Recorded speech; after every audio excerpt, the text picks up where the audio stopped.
embarcou na vida de comissária de bordo muito cedo. Aos 22 anos já conhecia os 5 continentes. Durante 15 anos foi o símbolo da moça bem educada que serviu os passageiros nos voos da Varig. E com toda essa experiência, ela lançou o livro Aceita um Cafezinho. Eu estou falando de Malu Grabowski. Tudo bom, Malu? Tudo bem, Mariana. Bom, Malu, hoje você vai ser entrevistada pelos alunos dos cursos de Comunicação Social, Desenho Industrial e Processamento de Dados. Mas antes a gente vai saber mais sobre a sua vida. Malu Grabowski nasceu na cidade de União da Vitória, no Paraná. Aos 18 anos, foi para Curitiba fazer vestibular.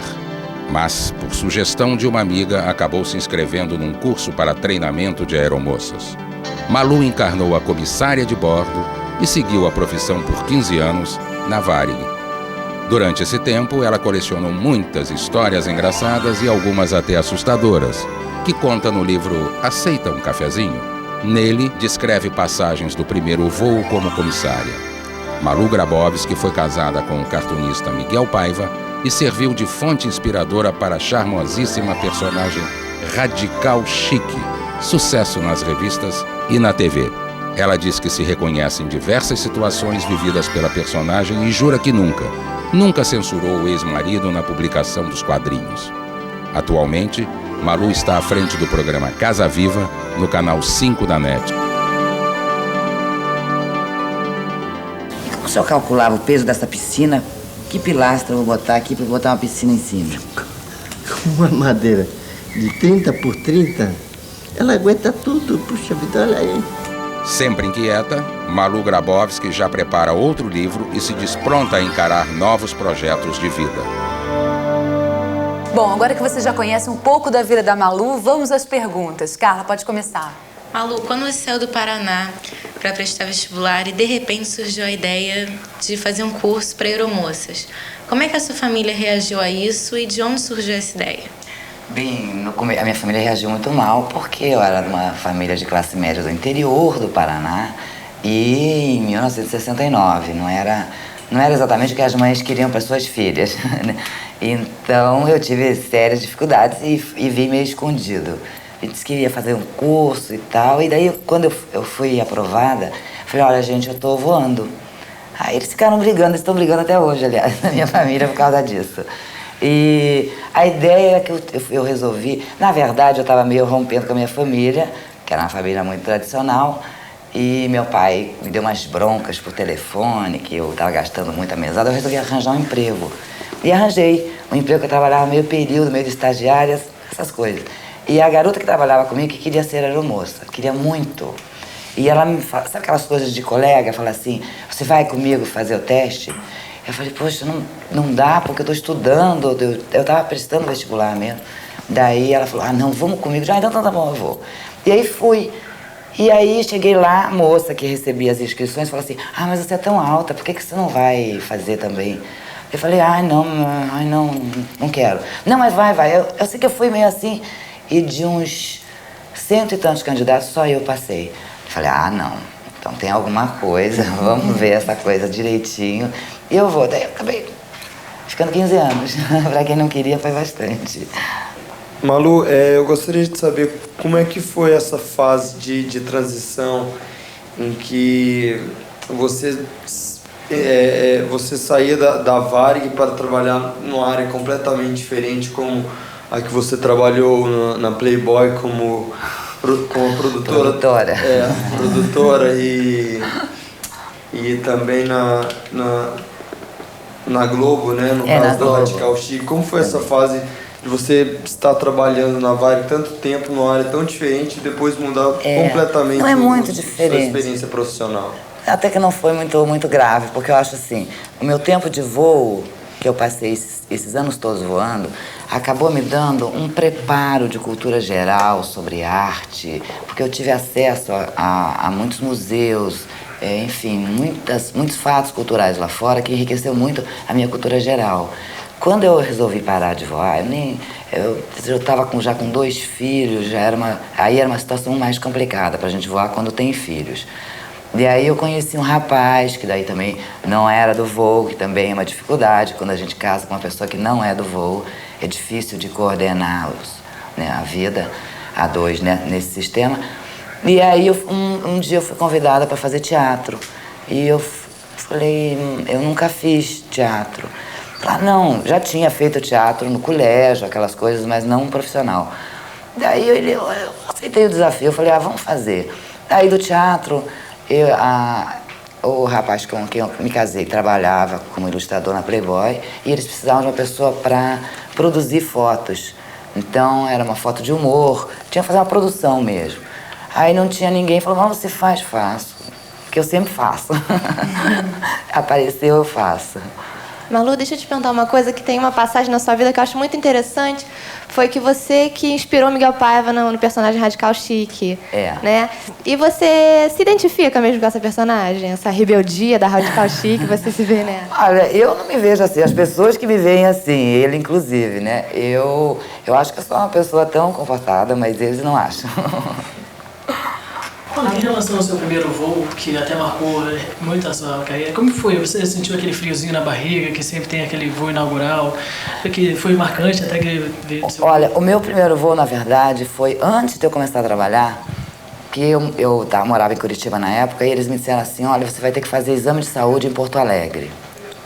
E eu falei, tá bom, mas eu não realizei muito aquilo.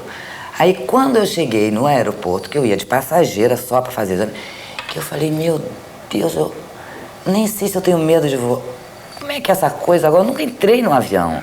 E era um Eletra, mas me parecia uma coisa gigantesca, né? Porque eu vim de uma cidadezinha muito pequenininha. Na minha cidade nem aeroporto tinha. Passavam os aviões, assim. Aí eu falei, gente, agora se eu ficar com medo? Eu falei, bom, agora não tem mais jeito. Não vou ficar com medo. E fui. Meio assim, mas fui. E gostei, né? Mas eu gostei, foi agradável. E acho também quando a gente tem 18, 19 anos... como vocês, tudo é muito divertido, tudo é festa, né? Malu, diz a verdade agora, é regra que toda aeromoça tem que ser bonita? Porque você é um bom exemplo disso, né? Obrigada. Eu acho que todas são, mas dentro de um certo conceito, que não seria exatamente os conceitos, assim, de modelo, manequim. Eu acho que todas são porque são, na verdade, pessoas que se comunicam bem, que estão ali para atender as pessoas que estão na situação de desconforto. Os passageiros têm medo, a maioria tem medo de voar. Então, como a pessoa está muito solícita e sorridente e disponível, eu acho que elas são sempre bonitas. Elas são todas paqueradas, mesmo as feias. Malu, daqui a pouquinho você vai continuar contando as suas histórias. O Vida Vivida volta já já. Vamos para um breve intervalo.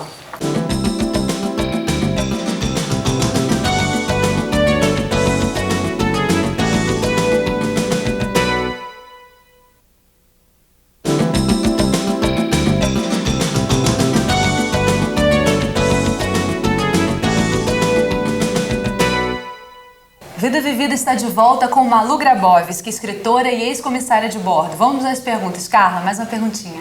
Malu, você escreveu um livro chamado Aceita um Cafezinho. Quando é que surgiu a ideia de escrever um livro contando esse seu primeiro voo? Olha, esse livro, assim, foi até uma sugestão de uma amiga minha. Porque eu vivia contando essas histórias e ela, cada vez que a gente estava em algum lugar, ela dizia, Malu, conta aquela história, tal, outra, não sei o quê. Aí um dia ela falou assim, você devia escrever um livro. E eu já tinha isso me passado pela ideia. Eu falei, olha, mas não sou uma escritora, não sei escrever. Ela falou, escreve assim como você conta.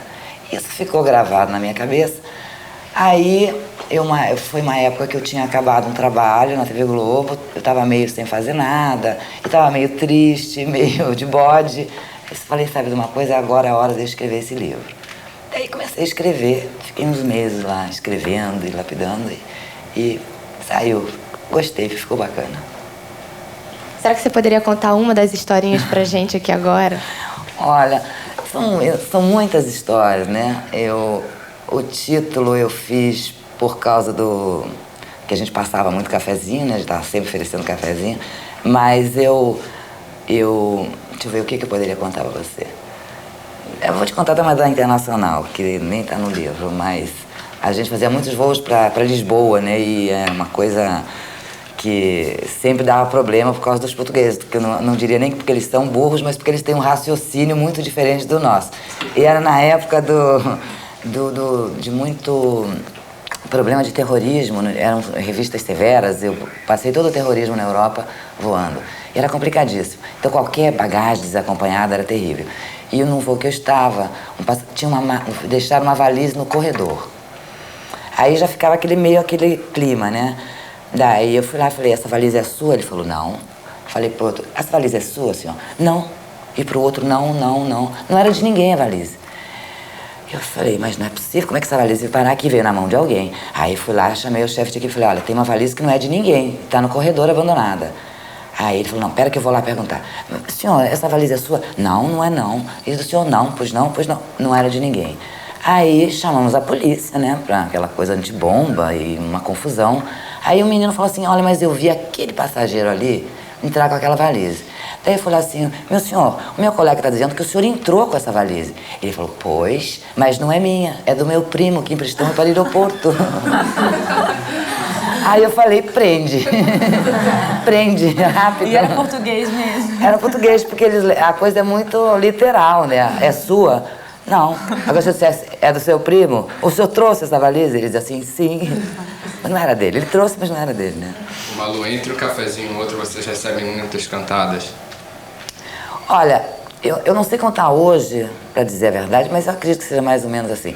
Eu acho que os latinos, né, os brasileiros, os espanhóis e os italianos sempre cantam muito, as comissárias.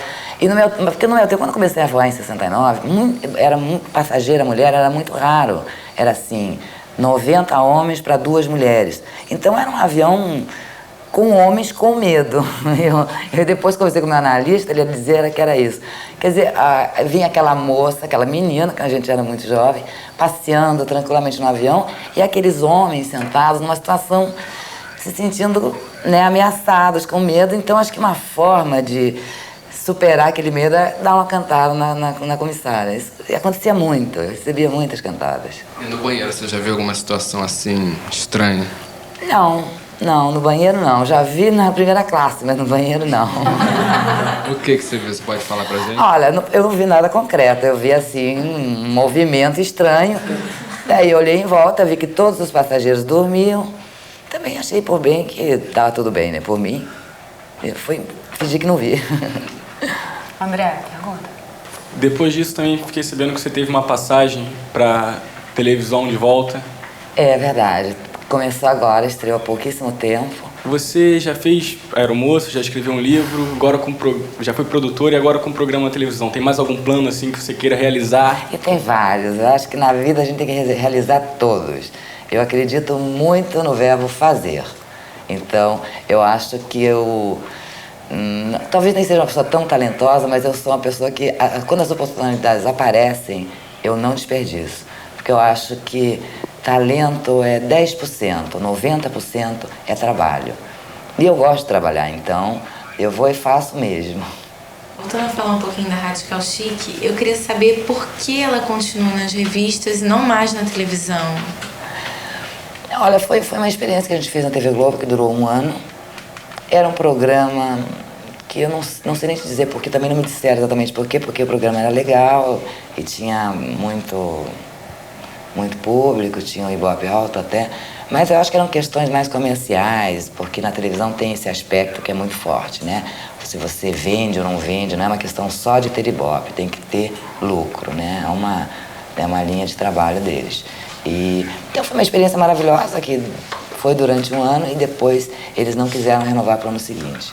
E eu acredito que foram questões comerciais.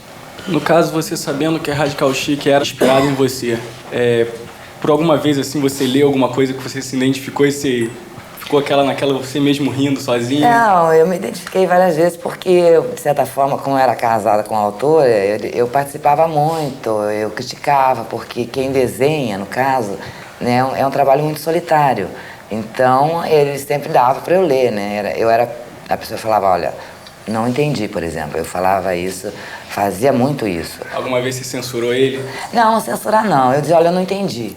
O que você quis dizer? Porque o trabalho era dele, claro, né? Então, mas também contava histórias, muitas histórias que eu contava, ele usava.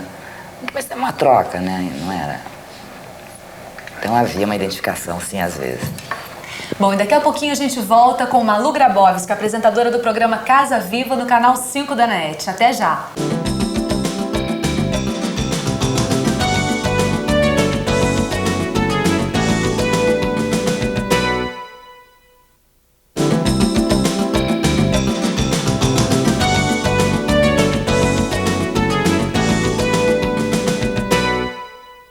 Bom, agora a gente entra para o terceiro e último bloco com a apresentadora de TV e escritora Malu Grabowski. Agora a Flávia vai fazer uma perguntinha. Malu, qual foi o seu voo mais perigoso? Meu voo mais perigoso?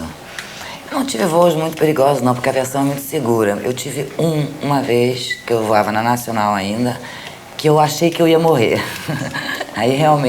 Aí foi assim, não aconteceu nada, apenas foi uma emergência, mas não foi nem grave, mas eu pensei que ia morrer. Então, eu acho que aquele dia, inclusive, eu descobri que quando a gente acha que vai morrer, não acontece nada.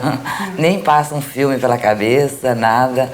Foi um voo para Itajaí, numa tempestade que nós pegamos, e o piloto tentou furar a camada e não conseguia acertar a pista. E numa hora, quando ele furou, ele deu de cara com a montanha, e nós tivemos um pré-stall, que ele começou um avião, ele teve que superar a montanha num nível muito inclinado. Mas foi só esse. Depois não tive mais, não. Agora, isso foi, no caso, um imprevisto, assim, na natureza até da tempestade. Mas já teve algum acidente, no caso do trabalho, assim, derrubar um cafezinho, alguma coisa desse tipo? Eu derrubei muitos. Inclusive, um dos mais graves que eu consegui foi derramar 2 xícaras de café pelando em cima do comandante, que daí, inclusive, eu achei que o avião ia cair para minha casa. Era o meu primeiro voo. E ele me tratou horrivelmente, me expulsou da cabine. Eu fiquei péssima. Esse eu acho que foi o pior café que eu derramei, foi esse. Eu nunca esqueci. Irmã, você enfrentou algum problema por ter esse cabelo longo e também por... Eu sei que os muçulmanos não aceitam ser servidos por mulher. Alguma coisa nesse aspecto? Não, eu até não tive exatamente esse tipo de problema. Primeiro porque a Varig exigia que nós voássemos de cabelo preso, né? Eu voava com o cabelo totalmente preso e tal. E nesses problemas, quando acontecia esses passageiros, nós éramos avisados. O Departamento de Terra avisa, separa passageiro no meia, né? Olha, poltrona tal, assim, a comida vai especial normalmente, comida especial e atendimento especial. Então, a companhia tem esses cuidados, né? Ô Malu, nesse programa que você está fazendo agora, você vai continuar servindo cafezinho também? Não. Também? Não. Esse programa agora é um programa que eu faço que vem exatamente, inicia-se a ideia do tempo que eu voava, que eu conheci tantos países. Eu sou muito ligada sempre fui muito ligada em estética, em estilo, museus e também casas, estilos, né? Paris, Nova York e tal. E eu sempre quis fazer um programa sobre arquitetura. Eu adoro arquitetura. E agora, há pouco tempo, que eu estava fazendo produção de arte no programa da Regina Casé, eu encontrei uma amiga que é arquiteta, que também trabalhava no programa, e eu falei para ela a ideia, ela adorou. Aí comprou essa ideia, começamos a pensar o programa e tal, e agora a gente está fazendo, né? Conseguiu botar no ar, inclusive. E eu acho que esse programa reúne tudo que eu gosto de fazer, porque a gente escreve para o programa, né? A gente escolhe casas, a gente apresenta as casas, fala com os arquitetos. Então é um programa muito, muito legal que eu adoro fazer, né? Malu, é muito bom você ter falado que gostou desse programa por escrever, apresentar. Eu gostaria de saber o que você mais gosta de ser, escritora, apresentadora ou no caso, aeromoça. Você ficou 15 anos trabalhando. Olha, eu gosto acho que de tudo. O programa reúne coisas que eu gosto muito de fazer, né? Apresentadora, eu nunca tinha feito apresentação, mas como o custo do programa seria muito alto se eu fosse pagar uma apresentadora, eu falei, então tá bom, eu apresento. Mas reúne, quer dizer, tudo que eu conheci em viagem, quer dizer, toda a minha bagagem nesse tempo de voo eu utilizo hoje. E eu eventualmente eu escrevo também para o programa. Então eu acho que é o programa praticamente ideal para mim. E a gente sempre gosta da última coisa que a gente está fazendo, né? Que é a maior novidade e tudo. Então hoje eu gosto dele mesmo. Gosto de fazer o programa. Pensa em voltar algum dia para a Varig ou alguma outra companhia? Não tenho mais condição de voltar a voar, né? Escrever sim. Escrever, daqui a pouco eu vou escrever outro livro. Bom, até agora você contou uma carreira aí marcada só de sucesso, de realizações suas. Por acaso, por trás disso tudo, já teve alguma decepção grande, Não, olha, eu acho que decepção não. Eu acho que teve muito trabalho, teve muitos nãos pela frente também, né? Porque é claro que hoje eu tô aqui contando as coisas boas, mas tudo isso teve uma batalha enorme. Para escrever o livro, eu trabalhei muito porque ninguém queria editar meu livro. porque os editores querem nomes de sucesso, né? Então eu batalhei muito mesmo. Aí consegui que um amigo, falei que eu conhecia, que era um editor. Aliás, eu conhecia vários editores e nenhum queria me... Mesmo assim, eles não queriam, porque eles nem leem, sabe? Se você não é conhecida, eles dão lá para alguém ler e a pessoa que vai dar o veredito. Aí eu liguei para um amigo meu e falei, eu quero só que você faça uma coisa para mim, você leia o livro. Porque eu sei que vocês não leem, vocês dão para alguém ler. Se você lê, eu sei que você vai editar. E daí ele falou, então tá bom, então me dê um tempo longo. Eu falei, isso tem todo o tempo. 15 dias. Não, nem é um pouquinho mais. Senão ele ia ficar 2 anos lendo, né? Falei, não, tudo bem. Aí ele leu, daí ele topou de editar. Mas eu levei vários não. Fiquei muito tempo com livro debaixo de braço, andando de editora em editora. Pro meu programa agora e pro ar também. Eu pessoalmente fui catar patrocínio. Então eu ia vender o programa. Foram 6 meses de trabalho, assim, infindáveis. E claro que eu considero um sucesso, mas ainda tem que trabalhar muito nesse programa. Foram muitos nãos pela frente. Isso vocês vão ter também que se preparar na carreira de vocês, né? Mas a gente não pode desistir, eu não desisto nunca. Você já fez tanta coisa, agora só falta plantar uma árvore, né? Eu já plantei. Várias, no meu sítio. Aqui no Brasil e no exterior também? Não, no exterior eu nunca plantei uma árvore, aqui já plantei várias. E tenho vários filhos também. Você falou que tem como projeto escrever mais um livro, talvez algum dia. Seria o que? Mais história sobre os seus voos ou história da sua vida? Não, eu falaria da história da minha família, que eu tenho uma história de família interessante, que é de judeus convertidos no Brasil, que foram perseguidos aqui no Brasil. Que moraram numa colônia mais no interior de onde eu nasci ainda, e sofreram muita perseguição no Brasil na década de 40, começo de 50, que havia um preconceito muito grande e quase que uma guerra declarada contra os judeus no Brasil, que não é divulgado aqui. Então essa história eu gostaria de contar. Você gostou muito de escrever, então, né? Adorei. Tá só começando a carreira de escritora. Escrever é muito bom. É muito doído, né? É muito sofrido, mas é muito bom. Bom, Malu, foi ótimo tê-la aqui com a gente, mas é uma pena, nosso tempo já acabou. Eu queria agradecer a participação de vocês, dos alunos do curso de Comunicação Social, Desenho Industrial e Processamento de Dados. E muito obrigada por ter vindo. Espero que você continue alçando grandes voos, principalmente agora na sua carreira de apresentadora. Tudo de bom para você. E até o próximo Vida Vivida.